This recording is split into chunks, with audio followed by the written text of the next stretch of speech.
हाँ तो दोस्तों, आज अपन एक नई टर्म्स को देखने जा रहे हैं और टर्म है repo rate and reverse repo rate. हम बैंकिंग सेक्टर्स में बहुत सारी ऐसी टर्म्स होती हैं, बहुत सारी ऐसी रेट्स होती हैं, जैसे अपन ने पढ़ा था CRR और SLR। ठीक इसी प्रकार से repo and reverse repo, base rate and bank rate, marginal standing facility, ये बहुत सारी ऐसी रेट्स होती है जिनकी परफेक्ट जानकारी अपने को नहीं होती है। तो आइए अपन समझते हैं कि रेपो और रिवर्स रेपो रेट क्या होती हैं। देखिएगा, सबसे पहले हम देखते हैं कि रेपो रेट क्या है। रेपो को समझिएगा। रेपो का मतलब होता है रीपर्चेज ऑप्शन, पुनर्क्रय विकल्प। अब पुनर्क्रय विकल्प क्या होता है, ध्यान दीजिएगा। पुनर्क्रय विकल्प क्या है, पहले डेफिनेशन देख लीजिएगा कि means of short term borrowing where in banks sell approved government security to RBI and get fund in exchange. ध्यान दीजिएगा, यहाँ पे जो व्यापारिक बैंकें हैं वो सरकारी प्रतिभूतियों को किसके पास रखती हैं, रिजर्व बैंक ऑफ इंडिया के पास में, और उससे फंड प्राप्त करती है। तो किसका एक्सचेंज होगा, गवर्नमेंट सिक्योरिटीज़ और मनी का एक्सचेंज होगा। अब जो व्यापारिक बैंकें जिस दर पर, ध्यान दीजिएगा, जिस दर पर व्यापारिक बैंकें जमानत तो रख ही रही है, लेकिन ध्यान देना, जिस दर पर व्यापारिक बैंकें रिजर्व बैंक ऑफ इंडिया से अल्पकालिक ऋण प्राप्त करती है, उस दर को रेपो दर कहा जाता है। क्लियर हो गया। लेकिन वापस ध्यान देने वाली बात यह है कि व्यापारिक बैंकों को सरकारी प्रतिभूतियों के रूप में जमानत रखनी पड़ेगी। नेक्स्ट, आगे यहाँ समझिएगा, क्या कहा मैंने कि लोन कौन लेगा, तो लोन लेती है कमर्शियल बैंक्स। कहाँ से लेगी, तो रिजर्व बैंक ऑफ इंडिया से लेगी। अब कैसे लेगी, उस प्रोसेस को देखिए कि कमर्शियल बैंक्स क्या करेगी। कमर्शियल बैंक्स है वो एक, इनके बीच में समझौता होता है। समझौता ये होता है कि कमर्शियल बैंक्स है वो गवर्नमेंट सिक्योरिटीज़ के रूप में जमानत राशि रखेगी। किसके रूप में, अप्रूव्ड गवर्नमेंट सिक्योरिटीज़ के रूप में रखेगी, और इसके बदले यहाँ से वो फंड प्राप्त करेगी। और उस फंड की जो अवधि है वो कैसी रहेगी, शॉर्ट टर्म रहेगी। बताया था मैंने, ओवरनाइट हो सकती है और टर्म रेपो हो सकती है। क्लियर हो गया होगा कि जिस दर पर व्यापारिक बैंकें RBI से अल्पकालिक ऋण प्राप्त करती है, उस दर को क्या कहा जाता है, रेपो दर कहा जाता है। लोन कौन देगा, तो RBI देगी। किसको देगी, तो व्यापारिक बैंकों को देगी। क्लियर रेपो रेट के बारे में। आगे देखिएगा, हिंदी में समझिएगा कि जब हमें पैसे की ज़रूरत है और अपना बैंक अकाउंट खाली है, तो हम क्या करते हैं, बैंक से कर्ज लेते हैं और इसके बदले हम बैंक को ब्याज चुकाते हैं। ठीक इसी तरीके से, ये तो हमारी बात हो गई सिंपल लैंग्वेज में, तो ठीक इसी प्रकार से यदि बैंक को अपनी ज़रूरत को पूरा करना है, अपने रोज़मर्रा के कामों को पूरा करना है, और उसे रकम की ज़रूरत है, उसे फंड की ज़रूरत है, तो वो क्या करेगा, बैंकों के बैंक भारतीय रिजर्व बैंक से कर्ज लेगा, लोन लेगा। बैंक इस लोन पर रिजर्व बैंक को जिस दर पर ब्याज चुकाते हैं, उस दर को रेपो दर कहा जाता है। क्लियर हो गया। और ये लोन किस टाइप के लिए जाएंगे, तो आपका आंसर होगा शॉर्ट टर्म टाइप के लोन होंगे। अब देखिए कि रेपो दर का असर क्या होता है, इसका क्या इफेक्शन आता है। इफेक्शन को देखिएगा, जब बैंक को रिजर्व बैंक से कम ब्याज दर पर लोन मिलेगा, ध्यान दीजिएगा, रेट ऑफ इंटरेस्ट यदि कम होगा, यदि कम ब्याज दर पर लोन मिलेगा, तो फंड जुटाने की लागत भी क्या होगी, कम होगी। बैंकों को सस्ता लोन मिल रहा है RBI से, तो वो अपने ग्राहकों को भी सस्ता कर्ज देंगे। तो इससे क्या हुआ कि वो बेस रेट कम करके अपने जितने ग्राहक हैं उनको लोन ज़्यादा देंगे, क्रेडिट ज़्यादा करेंगे, लोन ज़्यादा देंगे। अब लोन ज़्यादा देंगे तो इस कारण क्या होगा, इसका मतलब क्या हुआ कि रेपो रेट के कम होने से रेपो रेट के कम होने से आपकी जितनी भी लोन की किस्तें हैं उन पर, या जो लोन ले रखा है आपने, उस लोन की ब्याज दरें कम हो जाएगी। जब भी हम आरबीआई की द्विमासिक समीक्षा होती है उसमें रेपो रेट में थोड़ा सा भी चेंज आता है तो हमारी निगाहें लोन पर होती है, चाहे वो होम लोन हो, चाहे वो पर्सनल लोन हो, चाहे वो कार लोन हो, चाहे किसी अन्य प्रकार का लोन हो। तो जब भी रेपो रेट कम होती है, जब भी रेपो रेट कम होती है तो बैंकों को लोन सस्ते मिलते हैं। इस वजह से बैंक से सारे लिए गए लोन, जो कमर्शियल बैंक से लिए गए लोन हैं, जो ग्राहक जनता के द्वारा लिए गए हैं, उनकी ब्याज की दरें भी कम हो जाती हैं। क्लियर है? असर क्या पड़ा? यदि रेपो दर कम हो जाएगी तो लोन सस्ते हो जाएंगे, वाइस वर्सा यदि ये दर बढ़ा दी जाएगी तो लोन महंगे हो जाएंगे, मार्केट में लिक्विडिटी कम हो जाएगी। अगर देखिए कि रेपो दर को बढ़ा दिया जाए, यदि इस रेट को बढ़ा दिया जाए तो क्या होगा? तो बैंकों को पैसे जुटाने के लिए अधिक लागत लगेगी, अधिक खर्च करना पड़ेगा, अधिक ब्याज देना पड़ेगा। तो ऐसे में वो लोन कम लेके अपने ग्राहकों से अधिक ब्याज दर वसूल करेंगे। जब अधिक ब्याज लेंगे, कर्ज महंगे हो जाएंगे। ऐसी स्थिति में मार्केट में लिक्विडिटी कंट्रोल में आ जाएगी। हाँ, तो ये दोनों किस टाइप के टूल हो गए? चाहे अपन रेपो की बात करें, चाहे अपन रिवर्स रेपो की बात करें, तो हम लिक्विडिटी की बात कर रहे हैं। तो ये लिक्विडिटी एडजस्टमेंट फैसिलिटी के दो टूल्स हैं। ये दो टूल्स कौन कौन से? Repo and reverse repo. किस टाइप के टूल्स हैं? लिक्विडिटी एडजस्टमेंट फैसिलिटी, तरलता समायोजन सुविधा कह सकते हैं।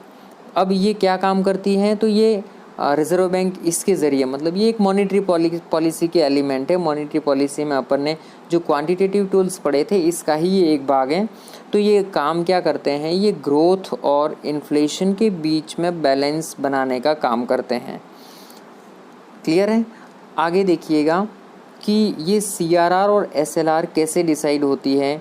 तो ये कैसे डिसाइड होगी, डिसाइड कौन करेगा, ये क्वेश्चन है। तो डिसाइड करेगा reserve bank of India decide करेगा।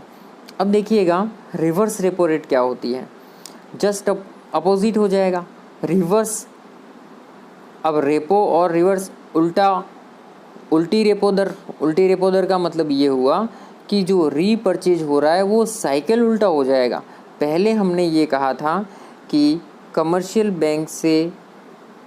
बैंक्स किससे लोन लेगी? रिजर्व बैंक से लोन लेगी।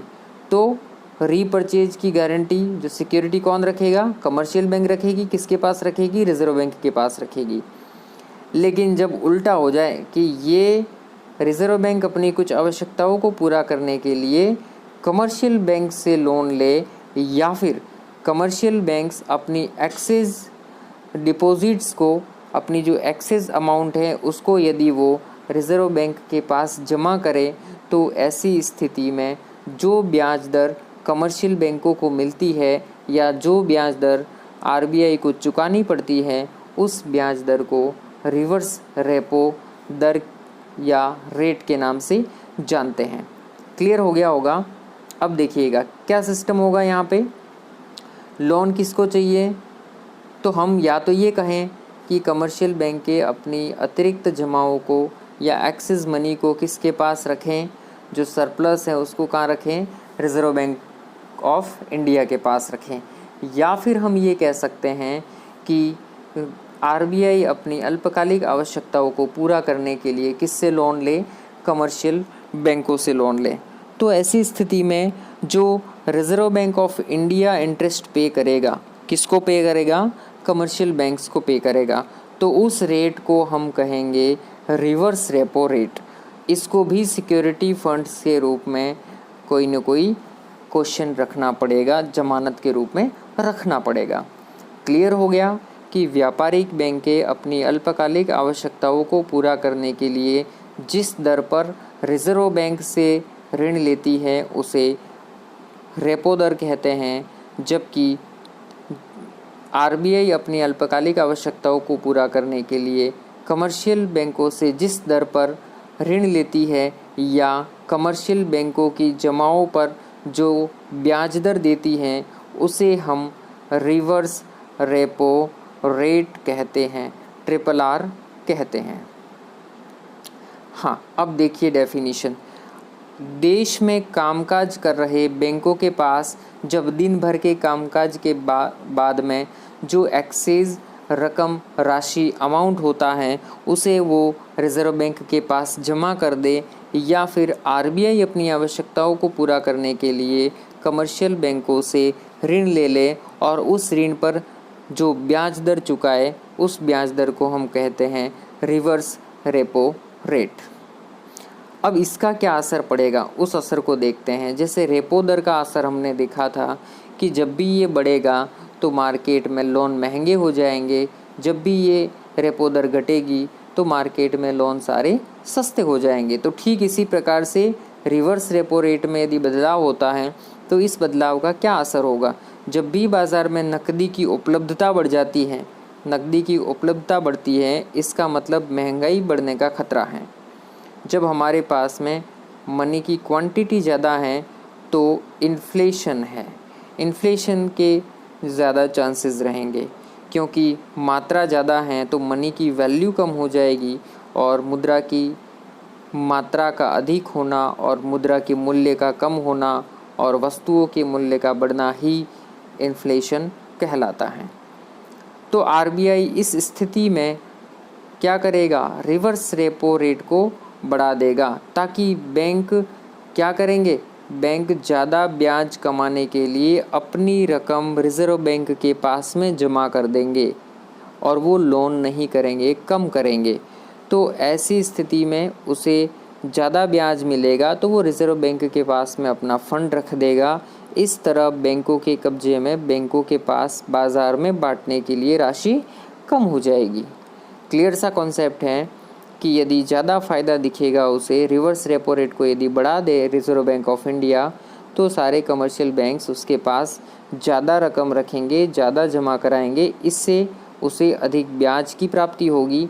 ऐसे में बैंकों के पास राशि कम हो जाएगी तो मार्केट में लोन कम वितरित होंगे, तो मार्केट में मुद्रा की मात्रा नियंत्रित हो जाएगी। दोनों में अंतर की बात करें कि रेपो दर और रिवर्स रेपो रेट में क्या अंतर है। अर्थ की बात करें तो क्लियर सी डेफिनेशन है कि जिस दर पर व्यापारिक बैंकें अपनी अल्पकालिक आवश्यकताओं को पूरा करने के लिए या रिजर्व बैंक ऑफ इंडिया से अल्पकालिक ऋण लेती हैं, उस ब्याज दर को रेपो दर कहा जाता है। जबकि जिस दर पर रिजर्व बैंक ऑफ इंडिया, केंद्रीय बैंक, व्यापारिक बैंकों से अल्पकालिक ऋण लेता है या फिर व्यापारिक बैंकें अपनी जमाएं रिजर्व बैंक ऑफ इंडिया के पास रखती हैं, तो उस पर चुकाए जाने वाली ब्याज दर को रिवर्स रेपो रेट कहा जाता है। क्लियर सा कॉन्सेप्ट है कि रेपो दर RBI ले रहा है और रिवर्स रेपो रेट RBI दे रहा है, मतलब ये कमर्शियल बैंक्स ले रही है। तो ऐसी स्थिति में हम देखते हैं कि ज़्यादा कौन सा होगा। तो रिज़र्व बैंक ऑफ इंडिया बैंकों का बैंक है, सर्वे सर्वा वही है, पूरे बैंकिंग सिस्टम को रेगुलेट करता है, कंट्रोल करता है। ऐसी स्थिति में यदि वो लोन दे रहा है तो उसकी दर 100% ज़्यादा होगी। तो ध्यान रखिएगा, जब भी हम दोनों दरों की बात करते हैं तो कौन सी दर ज़्यादा होगी, रेपो दर हमेशा ज़्यादा होगी और रिवर्स रेपो रेट हमेशा कम होगी। उद्देश्य की बात करें, इन दोनों का क्या उद्देश्य है, तो रेपो रेट का उद्देश्य है कि fulfil the deficiency of fund. यदि हमारे पास फंड, बैंकों के पास फंड की कमी है तो रिज़र्व बैंक ऑफ इंडिया के माध्यम से इस फंड को फुलफिल करने का प्रयास किया जाता है। वो अल्पकालिक ऋण देकर बैंकों की आवश्यकताओं को पूरा करता है। रिवर्स रेपो रेट में लिक्विडिटी कंट्रोल करने का काम देखा जाता है कि मार्केट में यदि लिक्विडिटी ज़्यादा है, मनी इन्फ्लेशन है, तो इस दर को बढ़ा के बैंकों को रिज़र्व बैंक अपनी ओर आकर्षित करता है ताकि उन्हें ज़्यादा ब्याज दर मिलने के कारण वो लोन कम करें और सारी जमाएं या अधिकतर जमाएं रिज़र्व बैंक ऑफ इंडिया के पास में करें। आगे देखिए रेट्स की बात करते हैं। रेट्स अभी मैंने पहले ही बता दिया कि हमेशा रेपो रेट ज़्यादा होती है कंपेरेटिवली रिवर्स रेपो रेट, और कंपेरेटिवली रिवर्स रेपो रेट की बात करें तो कंपेरेटिवली रेपो रेट ये कम होती है। कंट्रोल की बात करें, इन्फ्लेशन को कंट्रोल करना है तो ध्यान दीजिएगा कि इन्फ्लेशन को यदि कंट्रोल करना है तो सरकार दोनों ही रेट्स को बढ़ा देगी। दोनों अच्छे टूल्स हैं, दोनों रेट को बढ़ाएगी तो इन्फ्लेशन को कंट्रोल किया जा सकता है, और दोनों रेट को कम करेगी तो मार्केट में लिक्विडिटी को बढ़ाया जा सकता है। तो इसका काम ये इन्फ्लेशन को कंट्रोल, ये मनी सप्लाई को कंट्रोल करता है। क्लियर होगा जहाँ तक मुझे लगता है टॉपिक। आपको ये देखना है कि रिवर्स रेपो रेट के करंट जो अपडेट्स हैं कि ये रेट्स क्या होती हैं, वो हम कहाँ से देखें। तो आप रिज़र्व बैंक ऑफ इंडिया की ऑफिशियल वेबसाइट को विज़िट कर सकते हैं। उसके लेफ़्ट हैंड साइड में करेंट रेट्स लिखी होती है, वहाँ पे क्लिक करके आप परमानेंट अपडेट्स ले सकते हैं। Thank you very much.